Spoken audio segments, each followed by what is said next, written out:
Hey everyone, it's Rob, and thanks for listening in today. As always, I greatly appreciate your time. My guest today is Spencer Sherman. Now, Spencer is helping to transform our relationship to money from fear and confusion to ease and enough. Since earning his MBA from Wharton, he has been bringing his business acumen along with a 40-year meditation and emotional intelligence practice to help people of all wealth levels experience confidence and freedom with their finances. He's a New York native living in California and the founder and CEO of Abacus, a values-driven financial firm. He's also the author of Cure for Money Madness. He is on the faculty of NYU's Inner MBA program, teaches fearless finance, and is a certified mindfulness teacher.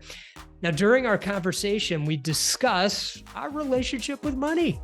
And this is a topic I'm fascinated by. I just find it so interesting how people talk about money or sometimes don't talk about money and the energy that they have around money. Now, Spencer teaches us where our ideas about money and success come from and how we can learn to be more aligned and authentic in our relationship with money. He's the best I've seen at doing it. And you can learn more about his philosophies and insights at spencer-sherman.com. This is such wonderful, wonderful information that Spencer shares with us. And at the end, we do a practice together, a meditation practice. Spencer leads us in an enough practice, and it was really, really special. So please enjoy my conversation with Spencer Sherman. Spencer, welcome to the Leading with Genuine Care podcast. I am so excited to talk to you. I can't even tell you. Well, you're diving into this sort of uncharted territory of money, so I'm glad to hear you're excited. That's why I love it. That's why I love it. It's a curiosity of mine for so long. But so I always like to start with a quote. And so here it is. It goes, "Some people are so poor, all they have is money." And I'm wondering, what comes to your mind when you hear that?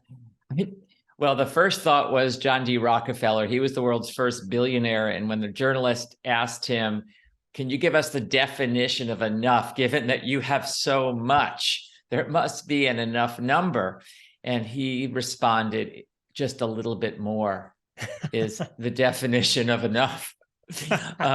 So I think that what happens is we get caught up in that wanting of more and more money, and that ends up putting us into a mode of scarcity, into a mode of just wanting. And that doesn't feel good to us human beings when we're in that wanting mode, when we can't ever feel this sense of sufficiency with who we are, with what we have. And that's what I think that quote is really saying to me, is that some people have, say it again. Some people are so poor. So poor. All they have is money. Yeah, that they're poor in terms of their overall wellness. Yeah. And it's also pointing to that we've measured, I was going to slip and say wellness, but maybe I should just say it, that I think we've measured wellness in some ways just by our net worth. Is my net worth growing? That's an overstatement, but we put a lot of emphasis on this net worth. We equate self-worth with net worth. Mm-hmm. And this person who's got this focus on generating more money, they're leaving out so many other aspects of our overall wellness, like our health. And health is directly related to money. That's what's ironic, is we leave that off the balance sheet. And yet the number of years that we have left to work is a balance sheet item. It's like the present value of your future income should be on your balance sheet, but we leave it off. Mm-hmm. The number of good connections you have, that is a balance sheet item, but we leave it off. So all these other things that contribute to our overall wellness, our sense of humor, all these things make us happier. They also tend to make us more money. I mean, having a good sense of humor is important if you're going to be in any profession where you're around people. Mm-hmm. So it's a very narrow view to think in terms of money equals wellness. It's part of it. It's not unimportant, but it's not the whole or even the dominant picture. Mm-hmm. And yet our culture has been driving us to overly emphasize money. And again, see that some people, I think if you really press them, they would say that your self-worth does equal your net worth. Even though I say your self-worth is infinitely greater than your net worth. Of course. Okay. So you grew up in Queens in New York City? Yes. And that's funny as you say that. I feel something because for so many years I would say to people, where'd you grow up? And I'd say New York City, to convey the sense of Manhattan, because I, like every other human being, wants to posture and convey a sense of affluence, a sense of sophistication. And Manhattan was the place to be, but that's not where I grew up. I grew up in Queens. That's right. And I'm curious if you've thought much about how that growing up in Queens actually shaped and I think you are, because you're mentioning it at this moment. Yes. But how does it really shape who you've become and, and kind of how you relate to money? Well, just that awareness that so many of us, including myself, are often posturing around money. Mm-hmm. We're buying things that other people have to make ourselves look good. And that costs us, not just in terms of money, but in terms of our vitality, our alignment with our values. We're working jobs or maybe working more years than we maybe want to work just because we want to fit in with other people. So it's a wake-up call to say, what is really best for me in terms of my spending, in terms of the kind of work I do. And growing up in Queens, I think many people have the sense of like, I want to be different than who I am. I don't want to say I'm from Queens, but actually Queens is a place of hardworking people. And that's, I would say, if I had to say one value that was so present in my childhood, it was that hardworking, that work ethic. Yeah, that was really drilled into me. And I think part of that came from Queens being like not the supreme borough to come from. So you have to work harder to make up for that. Yeah. What was your understanding of money as you were growing up? That money is the most important thing in the world, that there's nothing more important than money. Wow. And that if you work hard, you can earn money, and that will offer you protection, that will offer you happiness, security, and you can never get enough of this stuff, enough money. So there's a catch-22 there of you can never get out of this maze of earning more and more money. And it led to some consequential behavior for me in my, especially in my 20s. Mm-hmm.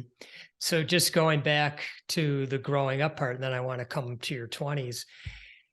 Was it an open discussion in your household? Would your parents be teaching you about money outside of, just making a lot, which is very general, but would they teach you different money skills, how much they made? Was it openly talked about? The only thing that was openly talked about was that more money is definitely better. In fact, money has a certain kind of sacredness to it, and you can't have enough of it. And otherwise, there was a lot of avoidance of the money topic. And when I was 8 years old, I asked my father how much money you make, which I thought was an innocent question. My friends were talking about how much money their parents made. They actually knew the numbers. They did. And when I asked, yes. And when I asked my father how much money he made, he gave me a glare that terrified me. I mean, it could have scared a cat. And he never answered the question with words, but that glare told me that money is very important, and you should not talk about money, and that you can never have enough of it. Sort of made that up. Like if you could have had enough of it, he might have said, well, I earn this much, but you really need this much. Right. So I walked away with some very intense messages from that. And I think the other messages that I got, the other things that were talked about were frugality was a big message. So there was some messages in there that actually did have some positive undertones to them. And one of them was this frugality, this idea that you can always improvise, and instead of buying something new, you can make do with what you have, which is probably a bit novel in today's world. It's so simple to just buy something online. Totally. But yeah, I was taught to not just buy new things, but to keep the old things, or buy used. Interesting. Interesting. Now, I talked to you maybe 3 weeks or 4 weeks ago. I can't remember now, just in preparation for this. And I can confidently say from our initial conversation that you're a very humble person. So I want to kind of speak for you for a second. You're a driven person, or you were, and you continue to be, but maybe in a different way. Early on, you were a driven person. In fact, you ended up going to Wharton Business School, getting your MBA, which is like the #1 business school around. And I'm always curious from people that attended these schools that are famous, how that feels when you attend Wharton, like when you get there, and what the experience is doing to end up shaping your life once you're out. Was it everything one could imagine? If that all made sense, I'm gonna say that in many ways it was, if not more than I imagined, Wharton, in very favorable ways. What I experienced at Wharton was this lack of competition that I think people... Lack of competition. There was a sense of, actually, there was a lot of collaboration. There were a lot of group homework projects. And because it was such a global student body, and I think because everybody knew that they were going to have a pretty easy time getting a job after graduation, there wasn't so much fighting amongst us for grades or even classes so much. I don't remember that kind of infighting. I do remember a lot of collaboration amongst everyone there. So I thought it was a very healthy environment. I thought the professors were excellent. So for me, it was a really good experience. Okay, great. Yeah. So, and then after you received your MBA from Wharton, did you stay in Philadelphia, or where did you go? Yeah, I stayed in Philadelphia. I started working for a large investment firm right on Independence Square. And that's when things started falling apart. Okay. Tell us, what was falling apart? What happened? Okay. So I think in some ways, so the shadow side of going to a place like Wharton is the sense that you have to be #1 in that new field that you go into, that new company that you go into. You have to make at least X dollars a year. And I felt that pressure. And of course, a lot of it came from my father. You can never have enough money. And I started working endless hours. I mean, I sort of wish, Ron, that I had like a coach back then. There weren't so many coaches back then. Like someone could just say, do you realize you're putting 90% of your like eggs in one basket, like 90% of your time into work, and like very little into sleeping or exercise or socializing or anything else? Good. That's great. And so with that workaholic, I mean, obviously I was not efficient with that kind of workaholism. It just doesn't work. If anyone's trying to work, 60 plus hours a week, for most of us, it doesn't work very well, because you end up sacrificing really deep sleep, REM sleep, and that affects our creativity, many other things. So I was just working endless hours. I mean, the funny story, which was unfortunately true, is that I would sometimes stay overnight, and I'd leave the office. I'd work through the night. I'd leave the office at like 10 in the morning, 11 in the morning, to go home, get a few hours of sleep, and come back. And I'd see my boss coming in as I was leaving. And I felt proud of that. I didn't say anything, but the underlying sort of assumption was, he knows I've just spent the whole night here. Yeah. So that first year that I was working for this large investment firm, a fire broke out. It was one of the largest fires in Philadelphia's history in this commercial building. I was on the second floor. The fire was on the ninth floor. And I had a panic attack as they were putting out this fire. The panic attack was over what I thought was the most important possession in my life was in that building. Something even more important than my own life was in that building. And somehow I convinced the fire marshal to let me into the building. He escorted me in. I walked through these darkened hallways, murky water is knee deep. The smells were horrific. I get to my desk, I grab this most important thing, and I get out into the bright sun on a May day in Philadelphia.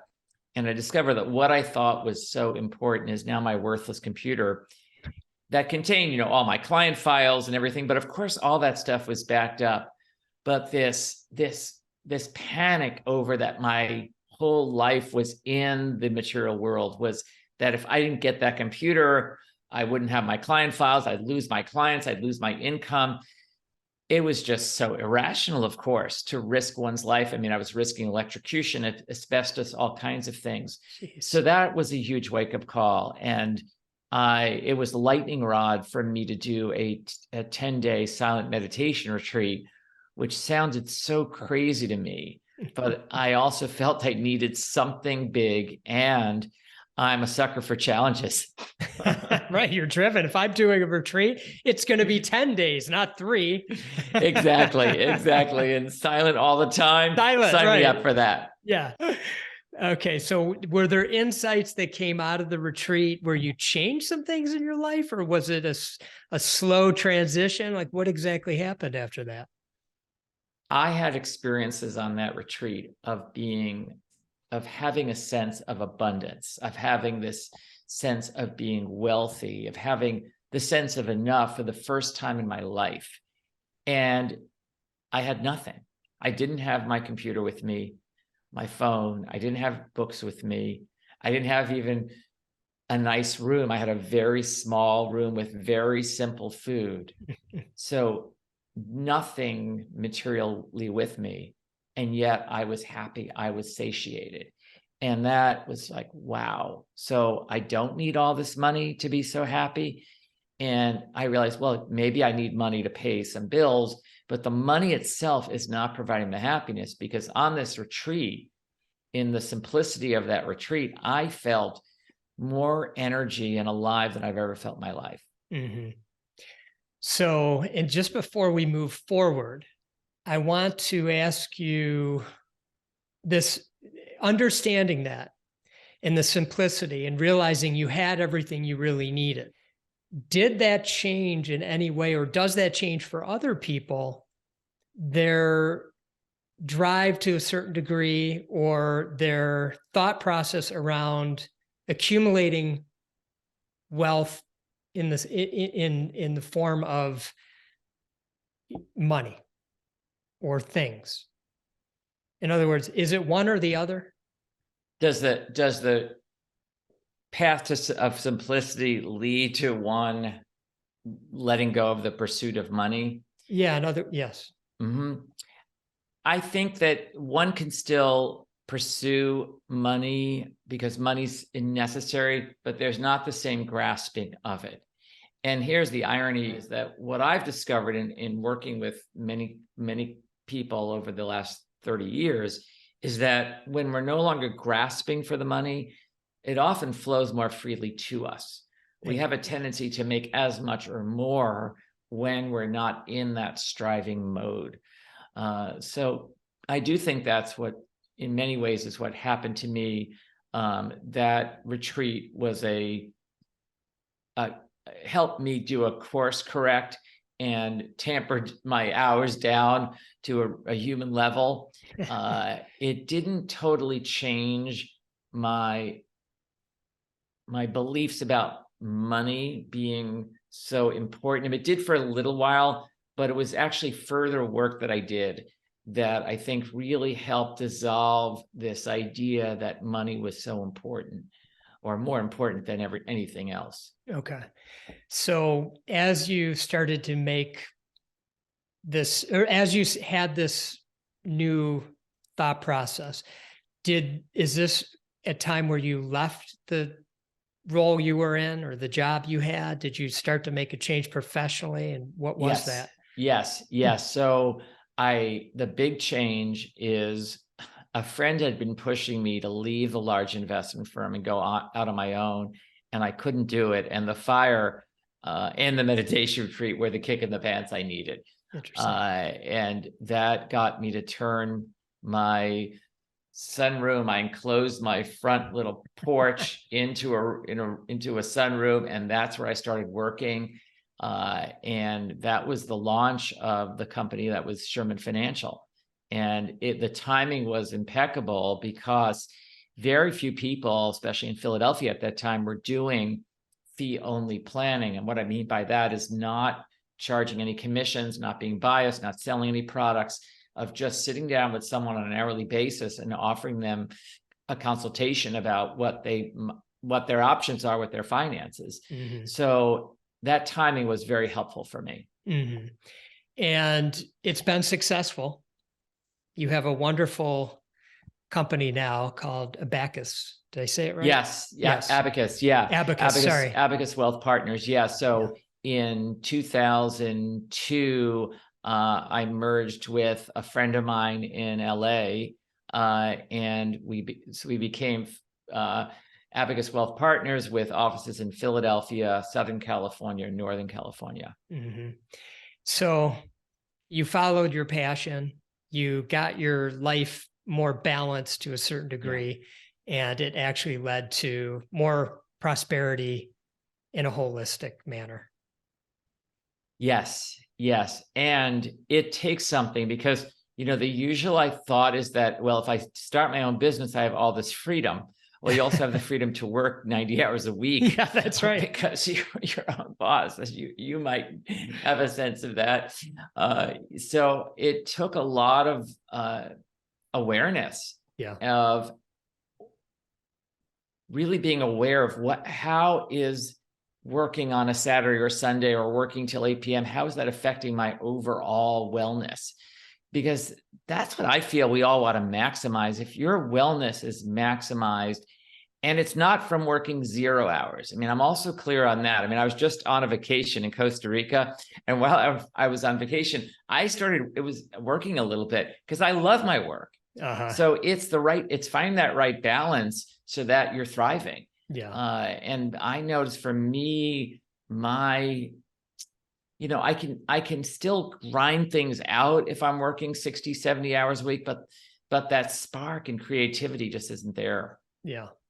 And I just have to say to our listeners, I did not prep or pay Spencer, joking, to say what he just said, but I have a company called the 10 Disciplines for Managing and Maximizing Your Energy that incorporates a lot of what you're saying. So coincidental, most definitely. I love that. I love that. Yeah. Mm-hmm. I mean, one of the things, I was talking with a group of very driven physicians last year, and I said something very simple, but they loved it. And it was that if you keep working at your current rate, you might burn out, or you might, hurt yourself health-wise. And what about if you think of your income, instead of your income this year, think about your lifetime income. Mm-hmm. And when they thought about their lifetime income, it allowed them to take a vacation, because they were in a specialty where if they take a vacation, it hurts their current income. Right. But then they started thinking about it. No, this vacation is actually making me money, because it's going to allow me to work for more years. And it was just a paradigm shift for them. That simple idea of lifetime income versus annual income. Such a great exercise. I love that. Yeah. Okay. So I want to get back to relationship with money in terms of where it kind of starts. Yeah. And I'm curious if you have found if our relationship with money is generational. Like, does it get passed down from our grandparents, our great-grandparents, et cetera, et cetera? And then, just that psychological aspect where all of a sudden it's with me and I don't even know why I feel the way I feel to some degree. Yes, I don't know if it's always linear, like it could jump a generation, Right. but I do feel that it's in us. It's our ancestors' experience of the world is in us. We feel that. I mean, because it's definitely in our grandparents' energetics, or in our parents for sure, and they pass that on to us whether they want to or not. And so even if we don't know our grandparents, I think we're acting out some of their ways of being with money. We know their story, and we're either wanting to match our ancestors or we want to do things in opposition to our ancestors, but we're bouncing off them one way or another.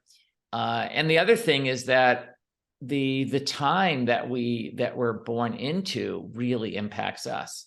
So, I see this with clients that if you're born into, or if you're adolescent, early 20s years, or at a time when the stock market is booming, you might be very confident, very willing to take risks.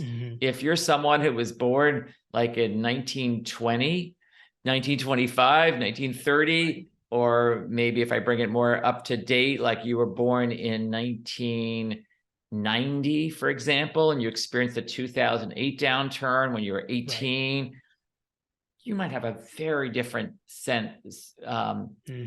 assessment of risk. So that's really fascinating to me, that to know those biases are possible when you're making your own financial plan. And so is it important, in your opinion, to work with that, to spend time understanding kind of where this is coming from? Yeah, I think knowing, the messages you've gotten from your grandparents, from your parents, from the culture at the time you grew up in, I think all that awareness can be very helpful to see that it's just one way of looking at the world. And often when it comes to money, we have this very narrow mindset, tunnel vision around thinking this is the only way to do it. Right. Like everyone should buy a house. Everyone should invest in the stock market, or nobody should invest in the stock market. Where we can be very kind of certain about how to do things based upon that history that we've had. So I think that recognition can really help to free us. So in some ways, could it be considered almost a form of trauma? Is that too strong of a word? No, it's come up in many of my programs. I just led a 6-hour program yesterday, and that came up for several people, that I think there is money trauma when someone goes from being rich to poor growing up, or the stock market has a big correction and you feel that from the adults in the room. Yeah. Or your parents overspend. They might not talk about it, but you can feel the energy of that. They have to move. Well, my parents moved from a house to a small apartment. You feel that energy, and it can feel like trauma. Not to mention that there's, of course, even more serious levels of trauma. I've worked with people whose parents use money to control them. Yeah. Like, right. If you do this, I will pay for college. If you do this, I'll buy a house for you, or I'll leave you money in my will. And if not, I won't.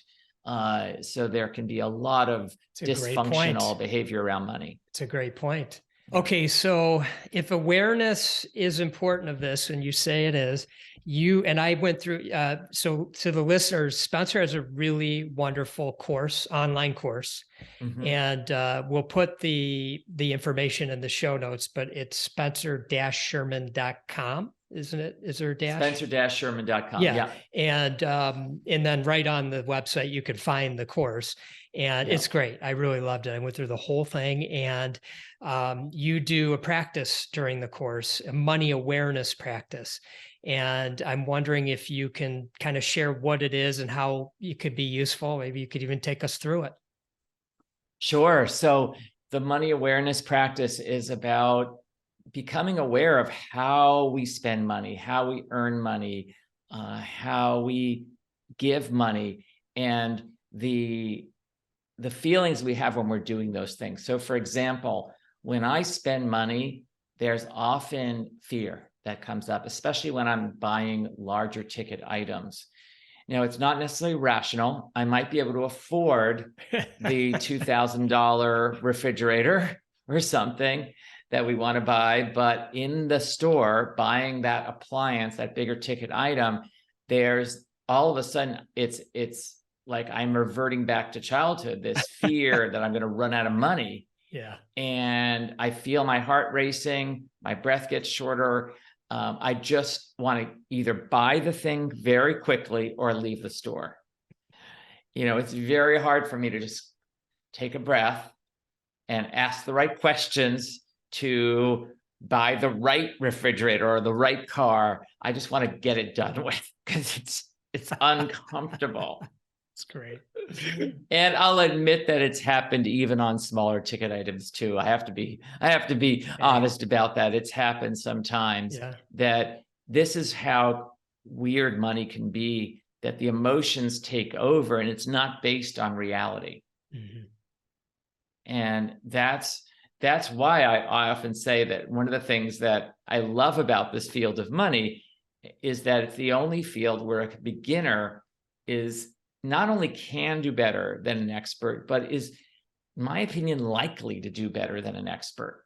Because the experts have as much emotion or more emotion than the rest of us. So they might know a lot of things, but sometimes that knowing of things combined with emotion gets us in more trouble than the person who just says, yeah, like I don't really know how to invest my money, so I'm just going to invest it in all the companies out there because I don't know what to do. Well, that's a very good investment plan. Yeah. Whereas the expert says, I know what's going to happen next year. Japanese stocks are going to soar, US stocks are going to tumble. I'm going to put all my money in Japanese companies. Mm-hmm. Well, that kind of risk-taking and forecasting of the future, there have been many studies leads to less returns. Mm-hmm. So many studies on this. Women actually make better investors than men, but it's an incredible field because you can't be a great heart surgeon in any short order of time, but one can become a great investor and beat the professionals quite easily. Mm-hmm. Got it. Okay. Yeah. So is there a type of practice that we can do when we're in the moment, like at the appliance store or getting ready to go get the car, or, is there anything that we could draw on as a kind of a life tool? Yeah. So I talked about something called a money breath, which was actually featured on the front page of the Wall Street Journal many years ago. It's just a simple inhaling through the nose, exhaling through the mouth, making the exhale twice as long as the inhale. And so it's like usually a 10 count breath, 3 counts of inhaling, 1 count pausing, and then 6 counts of exhaling. That's one way of just getting oxygen in the body, slowing ourselves down with that exhale being twice as long as the inhale. When it comes to money, we tend to speed up. And when we're speeding up, we're not able to access that prefrontal cortex. We're in that amygdala, that fight flight response, like I've been when I'm purchasing something. So I think anything you can do to slow yourself down, maybe take a walk. I mean, I say to people, when you're buying anything, unless it's like medically necessary, wait 3 days. See if you still need it on the 3rd day or the 7th day. You might not, because often we get this urge, I need that item. And it's so easy to buy today. And that impulse to buy actually creates more suffering for us because we keep satisfying that want, and it leads us to just look for more wants. So we never get this sense of satiation. So instead, just sort of examine the wants, give yourself a few days, and and then say, yeah, I actually still need the item, and go ahead and purchase it. Or no, maybe I don't. I can wait another 6 months before I buy this thing, is a great way of cultivating resilience. And these qualities of resilience, patience, all of these qualities lead to making more money. I love the quote, patience is bitter, but its fruit is sweet. Oh, that is I think good. that's a perfect quote for money. That is good. It's from Jean-Jacques Rousseau. It's so much about investing, but I think spending also. We gain a lot from patience, and patience is sort of out of style today, right? Yeah, it's good. And I love the breathing exercise, because it really does help you kind of slow down and get grounded. And I could feel the anxiety when you were buying the refrigerator or the car. I know I can relate to that feeling, and I know we all can. And like you said, it isn't always the expensive item. Sometimes it's the most trivial items. And I wonder, when it is the most trivial items, is there anything that we can draw on to pause and ask ourselves, what is it exactly that I'm, allowing this $7 item to, take up this space and energy in my life at this moment? Yeah, I think I like what you said there, because I think the word I'm thinking about is curiosity, is getting curious about the feelings and starting to see money as something wonderful, but not just that it can allow us to buy things, but it's something wonderful because it's a teacher. That we can learn so much about ourselves, that these moments of discomfort, instead of seeing them negatively, there's like, oh, wow, look at that. I just bought a bunch of things at the office supply store, and then I got to the cash register and they told me that no, there's no 20% discount. This actually happened to me. And it was like a mini panic attack, because I was buying a lot of pens and staplers and other stuff, thinking that I'm getting 20% discount. And they said, no, you got the days mixed up. It's not today. And I think if we can see that moment, wow, it's uncomfortable, but in those uncomfortable moments, therein lies our opportunities for real growth. Yeah. And if we can be with that and not just try to push it away and say, what's going on here? What's really happening? And maybe I'm just scared. And maybe that's just the child within me that's scared. And I just need to be the adult and say, it's going to be okay. I looked at the numbers, and you spending $50 on office supplies versus 40 is okay. It's okay. Right. You're not a bad person for getting the day wrong on the 20% discount. It's going to be okay. And I think that inquiry is very helpful. And I often say that getting comfortable with being uncomfortable leads us to make more money. And the ripe example for that is when the markets go down, you've got to be okay with being uncomfortable, because it is. I don't think anybody is really comfortable. Of course, there is a chance it might just keep going down, as the journalists all say is going to happen, even though that's never happened. They say it's going to happen because that's what sells the advertising. And that ability to be with the discomfort actually keeps you from selling at the bottom and makes you a lot more money. You prompted another question, but so there are two ways I want to go with this. The first is, you talked about scared, and I'm just curious how fear kind of plays into our dialogue, this ongoing dialogue that we can get going about where we're at with money, whether it's $10 because I didn't save 20% on my office supplies, or something bigger like, wow, I'm going to make a big purchase in my life, a home or whatever it might be. And I don't know if I should do this, even though the numbers might line up just fine as you see it at this moment. I think the numbers, many of us don't engage with the numbers. So engaging with the numbers is very powerful. And that takes some courage to actually look at your numbers, because a lot of us want to just say, oh yeah, it's too expensive, or I can afford it. And these are sort of knee-jerk responses, not necessarily based on any evidence. So I often say, look for the evidence. Look for the evidence when you invest. Look for the evidence when you spend money. with investing, people kept saying to me, well, what about crypto, Spencer? And I'd say, I don't know a lot about crypto, but what I do know is there's not a lot of evidence for it. So on that alone, I would not be a crypto investor. And I've been saying this for the last 5 years. I like seeing decades of performance, of evidence, and then invest in it. Mm-hmm. And I'm okay if I miss out on a lot of incredible gains in the beginning.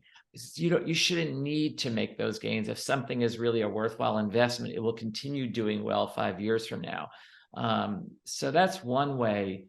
I think the other way to answer your question about what do you do when you're just feeling scared is, I like this question. It's a tricky one, but if you were advising a friend who happened to have your exact financial situation, they're also buying a car today too, and they have your exact finances, what would you tell your best friend Dave to do? That's great. And sometimes that can help us to leap out of that fight flight mode, that emotional mind, and move into our wisdom, our prefrontal cortex mind. Mm-hmm. So that can be helpful. I think the money breath can be helpful. I think, I've often suggested people have a money ally. If you don't have a financial advisor, have a money ally, a friend in your life who you can just call up and say, hey, I'm about to do this. Does it sound crazy to you? Because what I noticed about myself and many other people is the craziest things I've done with money, I haven't wanted to tell anyone about. Because if I had to, like, I wish I had a money ally in my 20s when I did some very foolish investing and lost a ton of money. Mm-hmm. Like putting 50% of my portfolio in a very speculative company, mm-hmm. because the stockbroker told me it was going to go wild. Right. So getting that objectivity, either from ourselves with that question that I posed, or actually having a money ally, accountability partner, can be very powerful. Mm-hmm. Mm-hmm. Curious to know, many of our listeners are driven visionary entrepreneurs, and they seemingly take risks that most could never imagine. But in working with them, I know how deep rooted their fear of not being successful and losing all their worth, all their net worth is. And for somebody who has that profile, do you think they should change their risk aversion or the way they have gotten to be successful to this point in their life? The trade-offs, I guess I was thinking a little bit about what you're talking about earlier. I don't think that there's any set rules. I mean, a lot of financial advisors would answer that question and say, nobody should take a lot of risk. I think if that is something that feels comfortable for you and you enjoy risk and you know the consequences, you're doing it with an open, aware mind of what might happen if this doesn't go well. If you're taking on all this leverage and a 2008 scenario happens, if you're okay with the potential consequences of that, I think it's great. I think some people enjoy having a more fluid life and are willing to take those risks. And other people want to make sure that they can always live a very comfortable lifestyle no matter what happens. And of course, we know there's risk for everyone. I mean, there's no way to completely guarantee. But yes, I do think that that if it might be what helps this person get up in the morning is take those kinds of risks. That's true. And maybe there's another path that's less risky. I mean, I would look at that. Can you still take risks but do it in a slightly safer way? Yeah. Can you do it with a little bit less money? Can you put some money away so that even if this doesn't pan out, you still have something to fall back on? Mm-hmm. I think even writing your plan B is very helpful. Like, if I lose everything, including my house, I'm going to move in with my friend Jack. I think, and then calling Jack, making sure that that plan B is possible. That's great. Like, I think, that kind of, that broad thinking just helps us succeed more. Mm-hmm. It's gratitude for many might seem to be somewhat obvious. It's important to be grateful, especially if you've had some measure of success. But can you talk about how you relate it to money, and if there are any gratitude types of practices you might recommend around money? Yes. So it's the antidote to scarcity. It's the antidote to not feeling that one has enough. And so gratitude practice is great for people who don't have money. It's great for people who have a lot of money, because everybody has this sense that, like I mentioned, John D. Rockefeller, the world's first billionaire, everyone has a sense that I'd be better if I had a little bit more. There's a little voice, I think, in many of our heads that says that. And gratitude is all about recognizing what we already have. And we tend to be pitched forward and looking for what's next instead of what is right here. Like being right here, sort of with ourselves, being in the moment instead of, sort of being ahead in our schedule or anticipating what you're going to say next while someone is talking, really listening to what they're saying. And gratitude not only puts us into the present moment, but it gets us to become aware of what we have that we might have forgotten about, like all the stuff we have, all the intelligence we have, the creativity we have, the sense of humor we have, the fact that we're breathing, our hearts are beating. I mean, that is a lot to be grateful for, that not everybody has all that.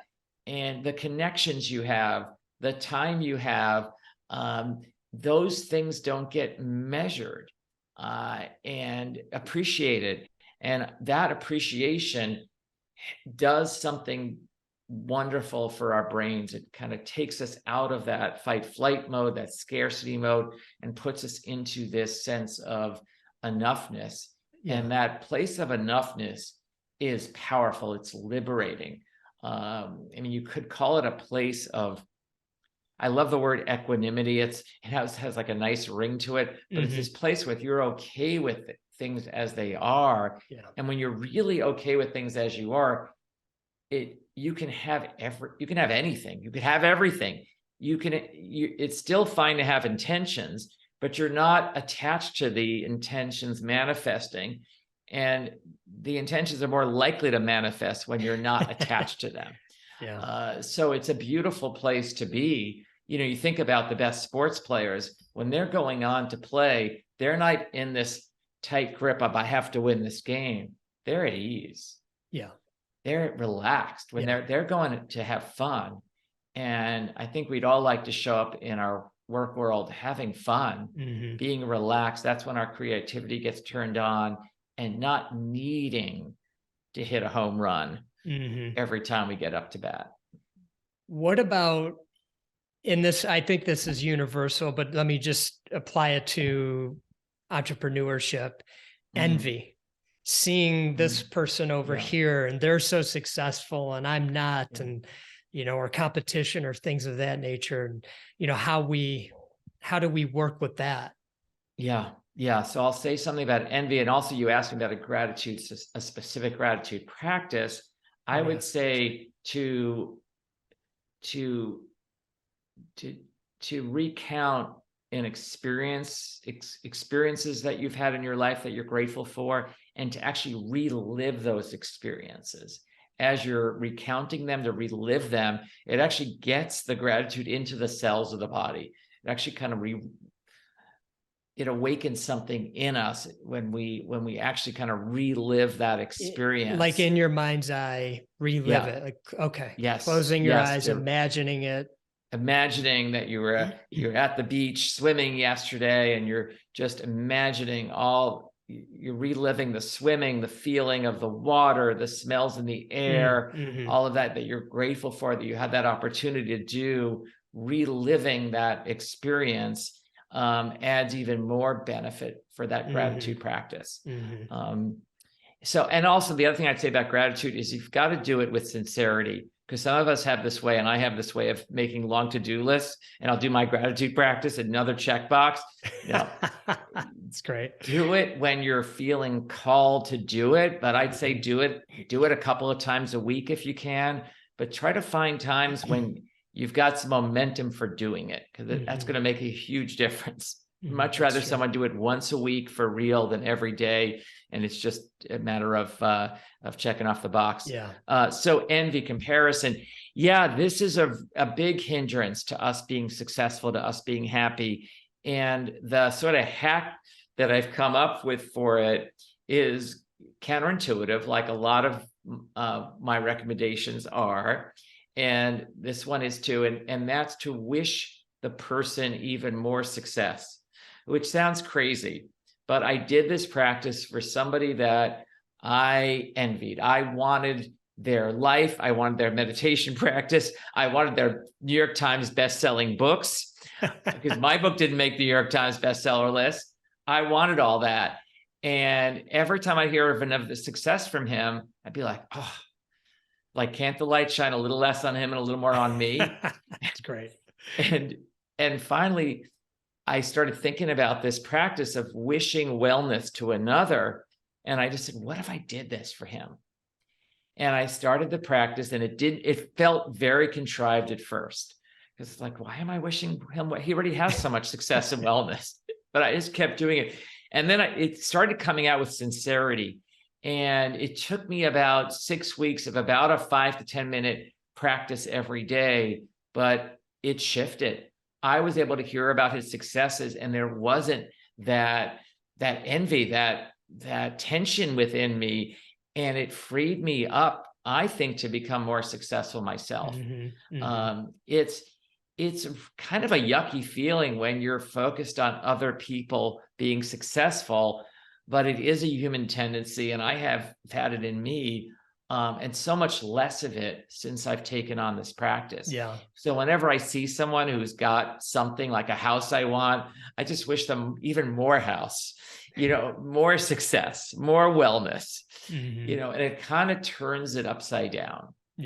So when you do that practice, and you can do this, I think, also really in other places in your life as well, but you might just be sitting in a chair with your eyes closed, imagining this person and sending them wellness and prosperity. Yes, exactly. It's a stealth practice. You can do it when you're in a meeting with this person. You can do it when you're alone. But yes, I'm just wishing that even though you just made $100 million on the sale of your business, and you've got this amazing family and everything is going so well for you, I'm wishing you even more success, even more wellness, even more ease in your life. May it continue forever.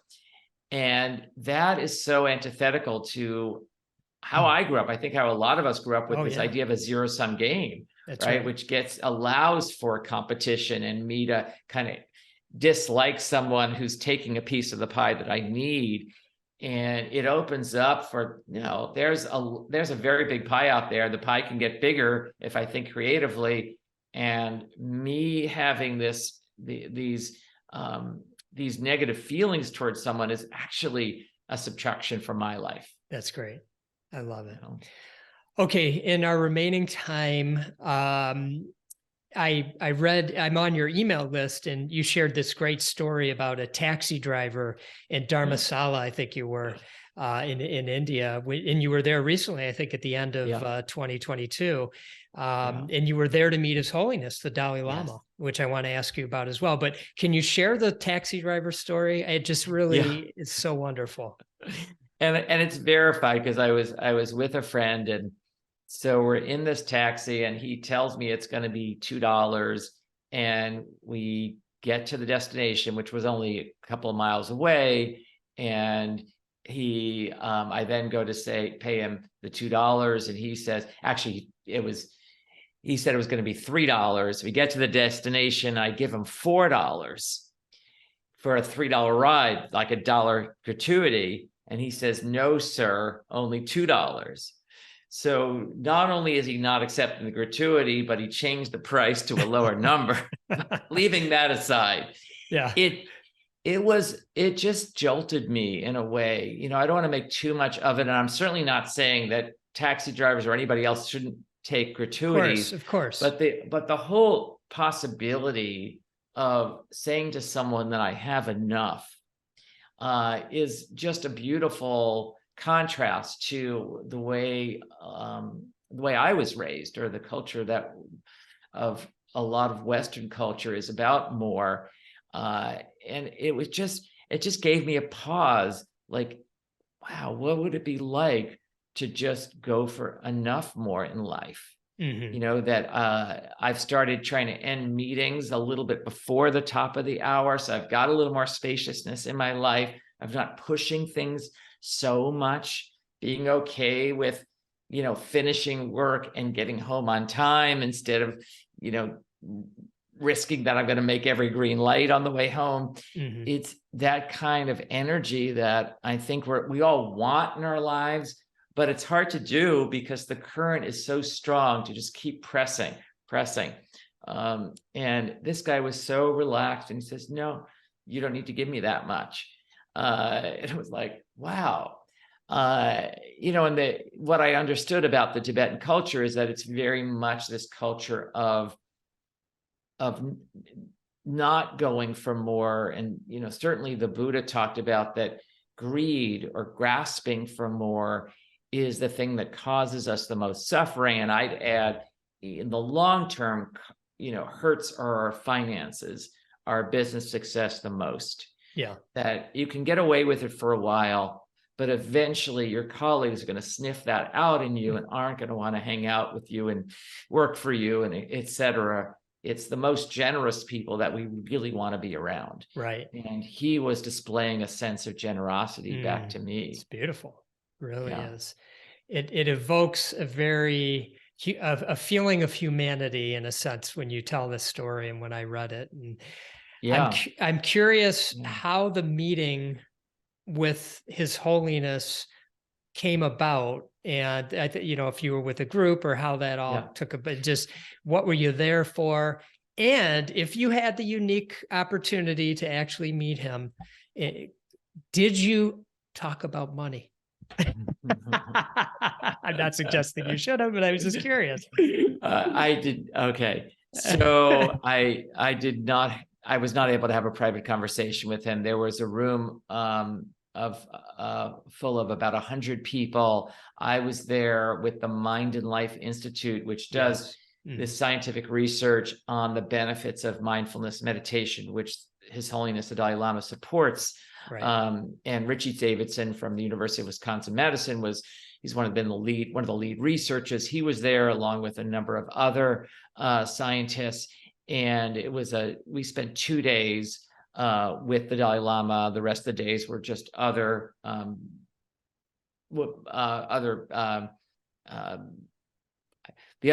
me say that again. We spent 2 days with the Dalai Lama. We spent the other 3 days with professors studying mindfulness. And he didn't specifically say something to me about money, but he addressed the group and said that we need to put more money into education. We need to somehow educate and train children with compassion and this open-heartedness and ability to be more open-minded, that these qualities he feels are lacking from our educational systems. And I think particularly in the West, it's the self-compassion that we're so hard on ourselves, so hard that we actually undermine ourselves with how hard we are on ourselves. It helps us in the short term, but it ends up really hurting ourselves. Just the constant critical voice that we have in our heads, many of us. You've had, I'm sure, many experiences in your life, and I'm curious where this, if you had to rank them, where this might have landed in terms of experiences in your life, being in the room with His Holiness, the Dalai Lama. The most striking thing was that it was an experience of that there's no one better than me and no one less than me. there was just this, because I often see people as better than me, and that's just my makeup. I could almost come up with a reason why almost everybody's better than me. And the Dalai Lama puts everyone at ease. I felt so relaxed with him. He doesn't create a sense that he's this celebrity, even though he might be the best known person on the planet. There's no sense of that. And I've been in small quarters with sort of celebrities from Hollywood, the music industry, and there's this sense of hierarchy or fear. Like, I don't want you to get too close. And he doesn't have that fear with others. And I think that was the most exciting thing, this possibility of not having fear with other people and being able to see the goodness in everyone. He sees that. He brings that out in each person. And I think a good leader brings out the best. Like, they may be crazy people at home, but when that person shows up at work, they're a saint. Yeah. They're being generous with everybody in the office. And that was something I aspire to, is being that kind of leader that brings out the best in myself as well as everybody around me. And Dalai Lama just does that so well. Yeah. It's a natural. It's a natural for him. He does not see himself as being better than anybody. No. And I think, you can talk about that, but to actually experience it. And that's what I felt in the room, this real sense that we're so connected and we're so similar. And that even though we're each different, I mean, there's no other Ron, there's no other Spencer. It's not that I'm any better than the Rons out there or anybody out there. I just have a different gift to share, and I need to share it. It's like, it's my obligation to the planet to share my gift. Yeah. Thank you. That's wonderful. Yeah. Okay. Is there anything that I left out or that you feel I could have asked you or that you'd like to share?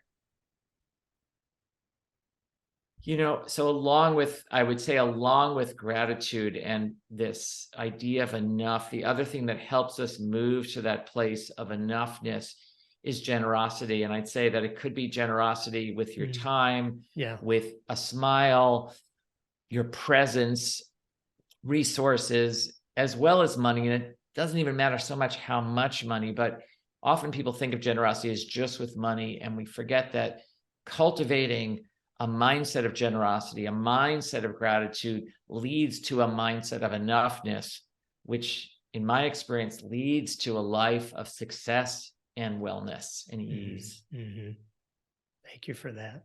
Beautiful. Yeah. And thank you for the work that you do. Thank you. For helping to bring kind of this messaging and your wonderful teachings through your course. And I'm sure with your client base at your firm and everything that you do, I really appreciate your philosophies. And I highly recommend those listening, take a look at this course. It was a lot of fun to go through. There's a lot of journaling exercises and whatnot. And you bring in some real life examples with some interviews, and it's really fantastic. So I appreciate that. And I'm very grateful to you for taking time to chat with me, Spencer. I know you're busy, and I certainly hope I didn't make you late to your next meeting. I took you over a little.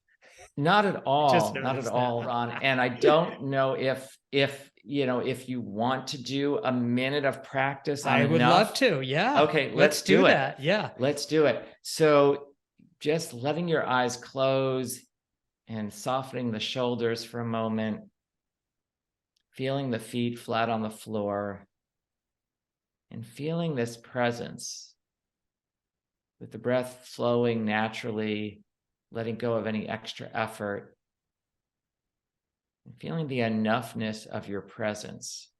Perhaps your biggest offering to your friends, your coworkers, your family is your presence. Recognizing that you have enough presence. Recognizing that in this moment, you have enough intelligence, enough creativity, enough sense of humor, enough house, enough friends, enough money, and enough time. In a world where no one thinks they have enough, and yet enoughness is only available in this moment, recognizing that right now you have enough. Recognize that possibility, even if it feels like a leap, that in this moment you have enough. And that in this moment you do enough. You do enough at work. You do enough at home. In a world where no one thinks they do enough. And in this moment, you are enough, just as you are, even if few or none of your New Year's resolutions come to be, without any alterations, sensing this enoughness within. Oscar Wilde is known for saying, "Be yourself, everyone else is already taken." That of course you're enough just as you are. There's no one else you need to be. You are enough just as you are sitting here. You have enough, you do enough, you are enough. Let yourself feel that for a few breaths.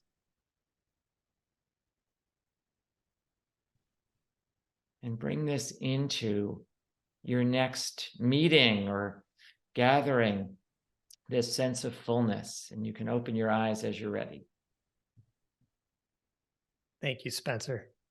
Thank you. That was beautiful. A wonderful, wonderful way to end. It's just a delight. I just love speaking with you. I think there's a real good connection, even though we haven't met each other in person. And it's going to make me, it's going to, what is it I say? Is it going to make me a liar? Because I often rebel so much against technology and say, we got to get back to meeting each other in person. But this is a reminder that there are instances when the technology just so works. And I'm just so happy and feel so blessed that we got to connect with each other. Thank you, Spencer. That means the world to me. And I'm so grateful that, like I mentioned before, that you took time to do this, really. Yeah. And to all the wonderful listeners of the pod, I am so grateful for your time as always. And as always, I wish you much love and gratitude.